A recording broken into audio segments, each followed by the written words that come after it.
Kita lanjutkan. Hari ini kita explore area sekitar Masjid Gede Mataram. Jadi ini kita akan keluar lewat gerbang sisi utara. Nah, seperti ini. Wah, nasing tengok-tengok do nongkrong anak-anak muda. Nah, ini kita jalan ke sisi barat.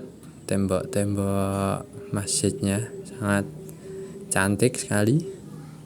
Kemudian sisi kanan teman-teman bisa lihat ini ada muralnya ono pingpong, posyandu. Itu mural kegiatan warga di kampung area sisi utara Masjid Mataram. Nah, jadi teman-teman kalau di Kota Gede itu sebelum kesini ada beberapa referensi yang kita baca.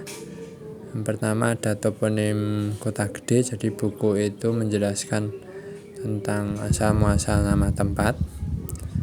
Dan yang kedua itu ada bukunya Nakamura, itu tentang sejarah Muhammadiyah di Kota Gede.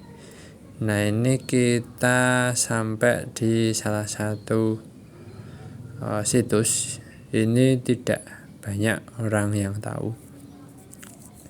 Jadi kalau teman-teman perhatikan ini temboknya ini enggak rata. Nah, tadi kita sempat ngobrol dengan abdi dalam yang di dalam itu. Ternyata yang dimakamkan di dalam itu ada Sultan Habib II. Nah, kalau teman-teman cermati, Sultan HB atau Mangkubuwono dan Pakubuwono ini kan makamnya sebenarnya di selatan, di Imogiri. Cuma kenapa kemudian HB II dimakamkan di sini? Ceritanya itu waktu itu Jogja sedang bergejolak. Jadi tidak memungkinkan untuk membawa Sultan itu dimakamkan di Imogiri, akhirnya dimakamkan di Kota Gede. Tapi karena posisi atau kondisi makam ini sebenarnya sudah ditutup, maka Sultan Habib II ini dijebolkanlah pintu tembok di sisi utara makam Panembahan Senopati. Nah, kurang lebihnya seperti itu.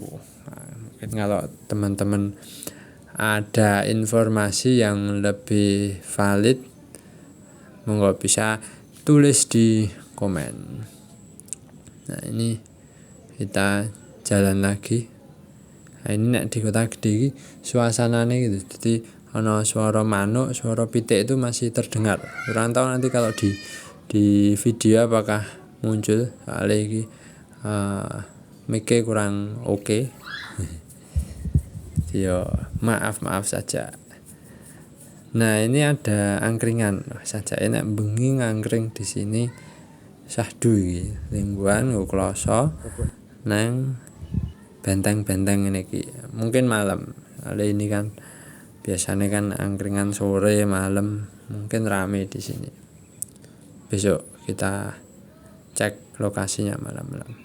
Nah, teman-teman, di depan kita ini ada juga di buku toponim, saya ingat ada gambarnya. Ini semacam pos ronda. Jadi kalau orang Kota Gede itu menyebutnya patrolan. Mungkin dulu ada semacam regolnya atau apa, dan posisinya kan ini pas di pertigaan.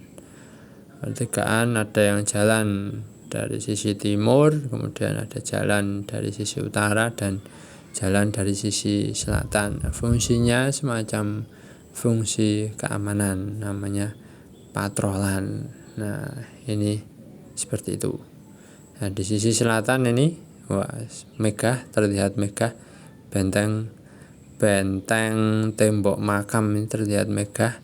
Dan di bawah itu, itu namanya Sumber Kemuning.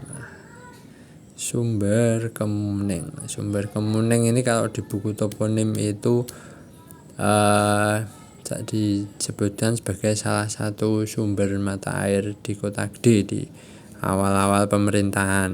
Nah, kenapa Kemuning? Karena di sekitarnya dulu ada pohon Kemuning.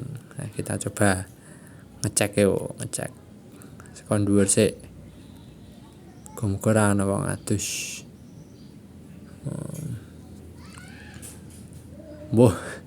Sepertinya ada yang memakai yang sisi selatan, jadi balik kanan saja.